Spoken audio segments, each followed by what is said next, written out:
Another promise, Wilkister, though, was a 50-50, representation in government, in cabinet as well.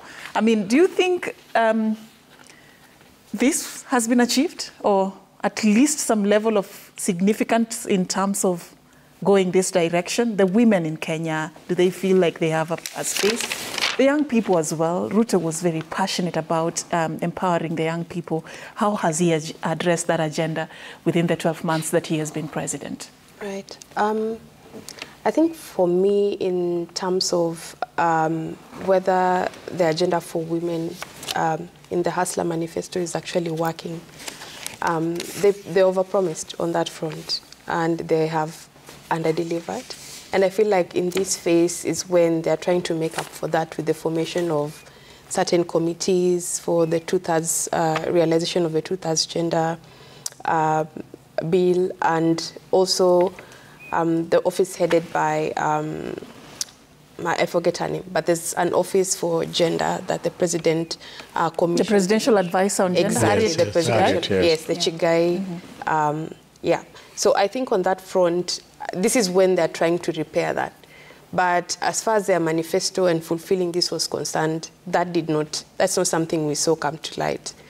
For young people, again, the UDA party had a whole, promise for young people. Actually, there was a manifesto specifically for young people. And pretty much what young people want is centered around employment, lowering cost of living, affordable education, and healthcare. So when I look at, the cost of living has very many aspects to it. So specifically, when I look at something like affordable education and the new funding model that has been proposed by, this current government, it would make sense in a way because it allows for you to dream to join, private universities and be funded to study in those private universities. However, when you look at the categorization in terms of vulnerable, special, needy, less needy, it will be very difficult to determine these different categorizations, and now thereafter, of course, fund according to those categorizations that exist.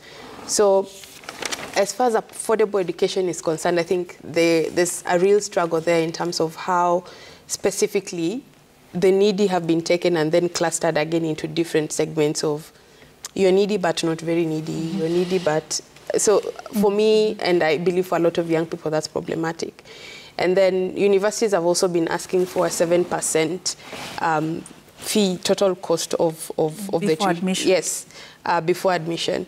And for a lot of people, that has been something that's not really easy to get, depending, of course, on also what you're going to study in the university, because some of these courses are not also cheap. So it's bittersweet. I mean, in the sense that you imagine a world where you can go to a university you're qualified to attend, a good university, but at the same time, it's almost seeming like it's going to, kill a bit the public universities, because as we've seen in the past years, a lot has been deteriorating on that front, especially also because of the new leadership model for student university leaders, which does not quite allow them to have authority in terms of voicing out concerns of students in institutions of higher learning. When I look at making food affordable, because this is a big issue for comrades as well as young people. And I think when Kibaki came into power somewhere around December, 7 days he had done what he said in terms of free primary education. And parents were already being told to bring your kids to school, bring your kids to school. President Ruto has done the same in the sense that he made the fertilizer literally what he said he would, half the price, so that it's accessible, it's affordable for common folk or the ordinary citizen who's a farmer. However, also something Eric said in terms of accessing the fertilizers. It's a difficult process. It's not you go and request for a batch and then get it. It's a difficult process. So that waiting process... So it may be cheaper, but getting it... It's not accessible. It's not accessible. We'd like to imagine that it is cheaper, but not accessible. So it is only, in the next harvest where we are going to see whether this input in terms of production is going to lower the cost of food. Oh, no. And All right. of course, allow people to thrive in that sense of being able to afford food and shelter. All right.